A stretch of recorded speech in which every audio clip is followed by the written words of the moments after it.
साहब को और हमारे आपको डिप्टी स्पीकर साहब गुलाम मुस्तफ़ा शाह साहब, जिस तरह आप लोग हाउस चलाते हैं और जिस तरह आप लोग मेहनत करते हैं और माशाल्लाह जिस टैलेंट के साथ आप लोग इस हाउस के डेकोरम का ख्याल रखते हुए कस्टोडियन ऑफ द हाउस आपको हम मानते हैं, आपकी कारकर्दगी को हम सराहते हैं। ये एक बड़ा मुश्किल काम है। इस हालात में जिस तरीके से आप लोग दोनों speaker and deputy speaker house चलाते हैं, आई मस्ट अप्रिशिएट यू। मैं साथ साथ आज मौका बड़ा अच्छा है कि मेरे लियारी से मारिया बलोच इंटरनेशनल बॉक्सर बैठी है, जिसको आपने वेलकम भी किया, इस हाउस ने वेलकम किया। मैं बहुत ज़्यादा ग्रेटफुल हूँ कि एक बच्ची जो कि लियारी से आई है इस्लामाबाद और स्पीकर साहब ने उनको वेलकम किया, इस हाउस ने वेलकम किया और आज वो हमारे स्पीकर गैलरी में बैठी है।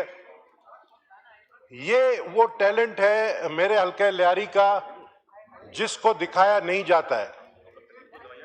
मैंने ही अपने इस इंटरनेशनल बॉक्सर बच्ची को इनवाइट किया कि आप आएँ इस्लामाबाद, आप आई हुई हैं तो इस हाउस में आएँ, ताकि वो जो मुखालफिन,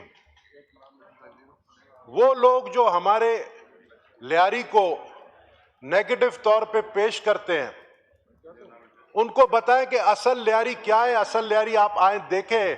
असल लियारी में, मेरे लियारी में आपको टैलेंट मिलेगा, आपको बॉक्सर्स मिलेंगे, आपको फुटबॉलर्स मिलेंगे, आपको फनकार जो बड़े मशहूर इंटरनेशनली उनका नाम है वो आपको मिलेंगे। आज आप देखें कि फीफा वर्ल्ड कप चल रहा है और लियारी में पाकिस्तान का सबसे बड़ा स्क्रीन जो है वो चेयरमैन बिलावल भुट्टो जरदारी साहब ने लगाया इंटरनेशनल लियारी फुटबॉल स्टेडियम के अंदर। और ये वो स्टेडियम है लियारी का जो कि मैं समझता हूं कि कभी अगर मौका मिला फीफा वर्ल्ड कप होस्ट करने का लियारी में तो हमारे पास वो ग्राउंड मौजूद है, लेकिन वो अंधों को नजर नहीं आते। कादिर पटेल साहब, कादिर पटेल साहब, हर चीज आपने ही लगवाई, आप भी लियारी के सपूत है माशाल्लाह, आपकी भी एक वहां पर खिदमात हैं। तो कहते हैं कि जी बजट के ऊपर, बजट के, क्योंकि मैं समझता हूं मैं खुद एक इकॉनमी में माहिर नहीं हूं, ना मेरे हल्का लियारी के लोग जो मजदूर तबके से ताल्लुक रखते हैं उनको इकॉनमी का नहीं पता। उनको ये पता है कि सुबह उठकर जब वो दूध खरीदने जाते हैं तो दूध कितना महंगा होता है, ब्रेड कितना महंगा होता है, पेट्रोल की कीमत कितनी ज्यादा होती है। उनको ये नहीं पता कि पेट्रोल की कीमत जब कम की जाती है तो लेवी टैक्स उस पर लगा दिया जाता है। उनको ये नहीं पता है कि दूध महंगा जो हुआ है ये इस वजह से हुआ है कि गवर्नमेंट जीएसटी लेती है। मुझे समझ नहीं आता है कि एक गरीब अपने बच्चे के लिए अगर वो दूध लेने जाता है तो उसको वो टैक्स अदा करना पड़ता है जिसको आप लोग ने जीएसटी कहा है। तो ये जब टैक्स हम अदा करते हैं, जब गरीब लोग अदा करते हैं तो महंगाई होती है। प्राइम मिनिस्टर साहब आज आए, हमें बड़ी खुशी है कि जब वो आते हैं तकरीर करके फौरन चले जाते हैं, लेकिन मुझे उम्मीद है कि उनके चैम्बर में इस वक्त टीवी चल रहा हो तो मैं जरूर अप्रिशिएट करूंगा कि ये जो ईरान और अमेरिका का जो जंग रुकवाने में जो किरदार हमारी गवर्नमेंट ने अदा की है, जो किरदार हमारे सारे पॉलिटिकल पार्टीज खुसूसन चेयरमैन बिलावल भुट्टो जरदारी साहब ने और दूसरी जमातों ने जो अदा की है, ये एक टीम वर्क था। और ये क्रेडिट मैं जरूर अपनी गवर्नमेंट को देना चाहता हूं। अच्छे काम की तारीफ होना चाहिए कि आपने, प्राइम मिनिस्टर साहब, आपने और हमारे फील्ड मार्शल साहब ने जो दिन रात मेहनत करके आपने ये वर्ल्ड वॉर रुकवाया है। ये वर्ल्ड वॉर आपने रुकवाया, आपको कामयाबी मिल गई, लेकिन मुझे अफसोस जरूर इस बात का है कि जो दस्तखत होने थे वो इस्लामाबाद में होने चाहिए थे। जो एफर्ट्स पाकिस्तान की हुकूमत ने किया, ये दस्तखत अगर मुआहदा जो जुम्मे वाले दिन हो रहा है, ये अगर इस्लामाबाद में होते तो बेहतर होता। लेकिन अभी प्राइम मिनिस्टर साहब ने कहा कि जिनीवा में होस्ट कर रहे हैं और मेजबान जो है वो पाकिस्तान की गवर्नमेंट हो गई। चले, भला टल गया जिसको हमने कहा। हमारे ऊपर ये एक मुसीबत थी, कम से कम जो हमारे यहां पर एक्सपोर्टर्स बैठे हुए हैं काफी तादाद में, बिजनेसमैन जिनके आम के पेटियां रोज हमारे लॉजेस में आते हैं जिसको हम खा भी नहीं सकते इतनी ज्यादा तादाद में, उससे पता चलता है कि फार्मर्स, हमारे मैंगोज के फार्मर्स कितने। तो खुदा का शुक्र है कि स्ट्रेट ऑफ हुर्मुज खोला जाएगा तो ये मैंगोज ये एक्सपोर्ट होंगे और भी चीजें एक्सपोर्ट होंगी। तो ये एक बहुत बड़ी खुशखबरी है जो आज सुबह जब हम उठे और हमें पता चला कि ये जंग जो है मायदा हो गया है। लेकिन सर, मायदा खुदा करे ये परमानेंट मायदा हो। जब आप किसी एक कौम के सरबराह को या उसके इमाम को मारते हैं तो लोगों के दिलों से जो है वो गुस्सा नहीं निकलता है। उसके बावजूद जो सब्र ईरान ने दिखाया है, जो तहम्मुल ईरान ने दिखाया है, मैं समझता हूं कि यह बहुत बड़ी बात है। और कंडेम हम जरूर करेंगे कि आप किसी कौम के इमाम को शहीद करते हैं और उसके बावजूद आपके साथ मुआहदा होता है। यही चीज अगर प्राइम मिनिस्टर साहब, अभी आप फारिग हो चुके हैं, आपने अपना किरदार अदा किया, आपकी हुकूमत ने किरदार अदा किया, आपने वर्ल्ड वॉर रुकवाया, आपने सुलह करवाया। लेकिन जो आपके घर में आग लगी है, अब वक्त आ गया कि आप यहां पे भी आके सुलह करवाएं। जो आपके घर में आग लगी है उसको मत भूले। घर का आग बड़ा खतरनाक होता है। बाहर के आग को तो आपने ठंडा कर दिया, आपकी जरूरत है। प्राइम मिनिस्टर शहबाज शरीफ को मैं बहुत अरसे से जानता हूं, वो कोशिश करते हैं अमन की। उनकी कोशिशों को सपोर्ट करना चाहिए। वो कहते हैं ना कि अल्लाह को वो लोग बड़े पसंद है जो माफ कर लेते हैं। अब खत्म करिए झगड़ा भाई, अब बहुत हो गया है। जो आपके मुल्क के अंदर आग लगी हुई है उसको आप खत्म कर दें। अगर बलूचिस्तान में जनरल मुशर्रफ के दौर में नवाब अकबर बुगटी को शहीद नहीं किया जाता तो बलूचिस्तान के हालात आज मुख्तलिफ होते हैं। लोग नहीं भूलते हैं। आज अगर आजाद कश्मीर में जो हालात है उसमें वो यही कहते हैं कि गोली क्यों चलाई हम पर। हम मानते हैं हमारे पुलिस वाले शहीद हुए हैं, हमारे फौजी शहीद हुए हैं, हेलीकॉप्टर क्रैश में हमारे 22 जवान जो हैं वो शहीद हुए हैं। हमें बड़ा दुख है, हमें फख्र है अपने इन कौम के सपूतों पे, हमें फख्र है इनके ऊपर कि जो बॉर्डर पे दिन रात आपकी दिफा के लिए लड़ते हैं और शहीद होते हैं। ये हमारा सरमाया है।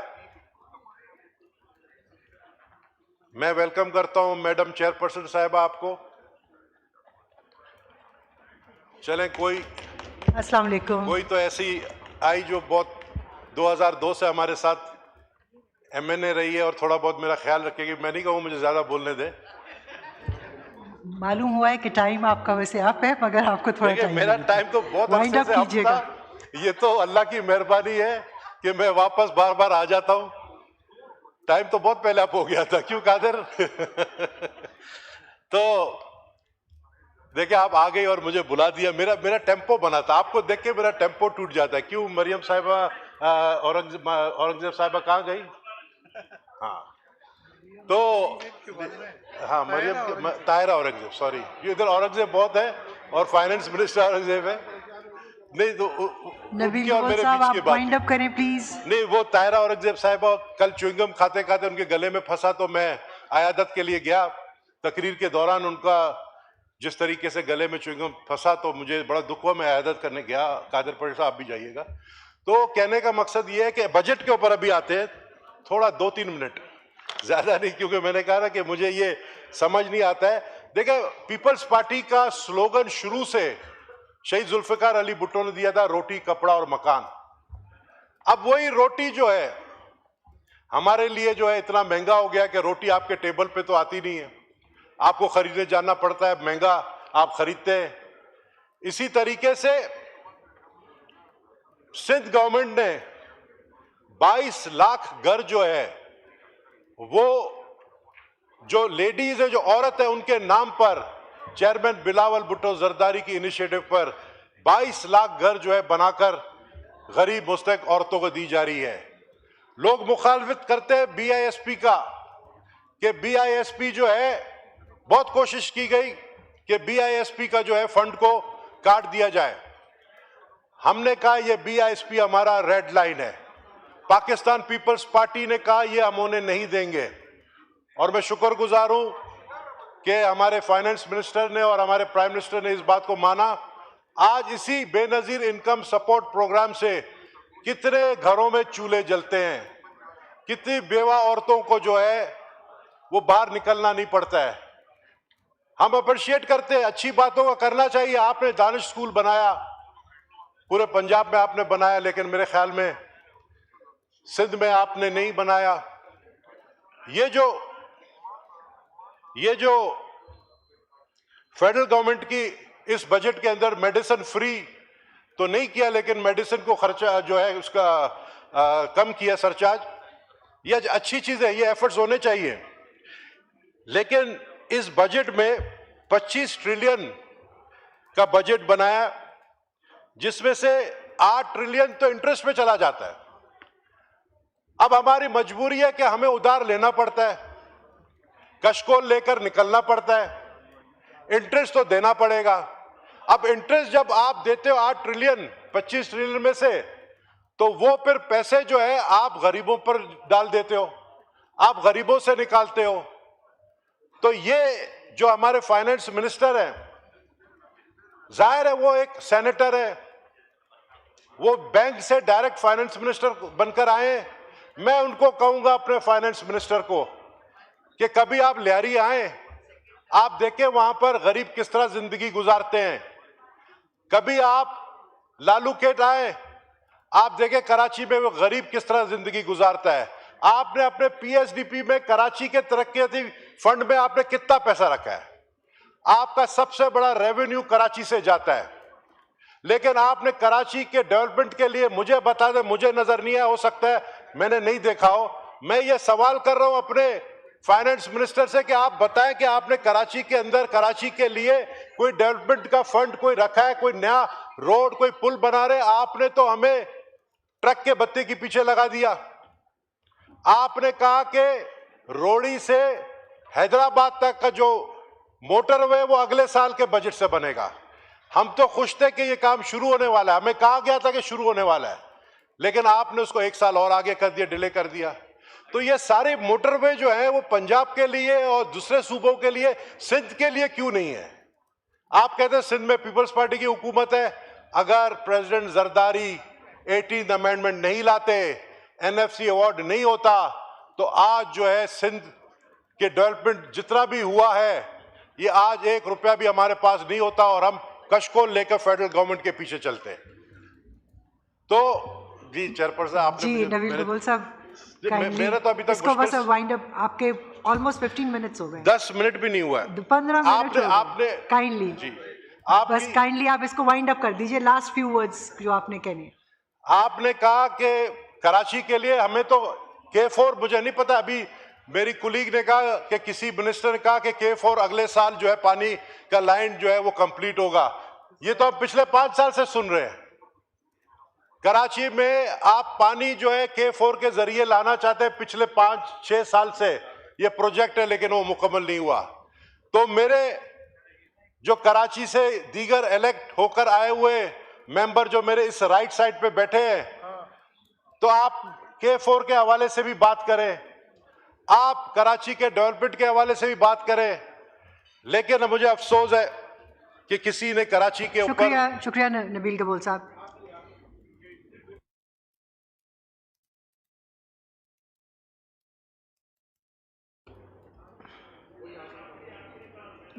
बस ये लास्ट फ्यू सेकेंड्स। 2 सेकंड्स में तो मैं सांस लेके वापस नीचे नहीं आता हूं। कबूल साहब बाकी वेट कर रहे हैं।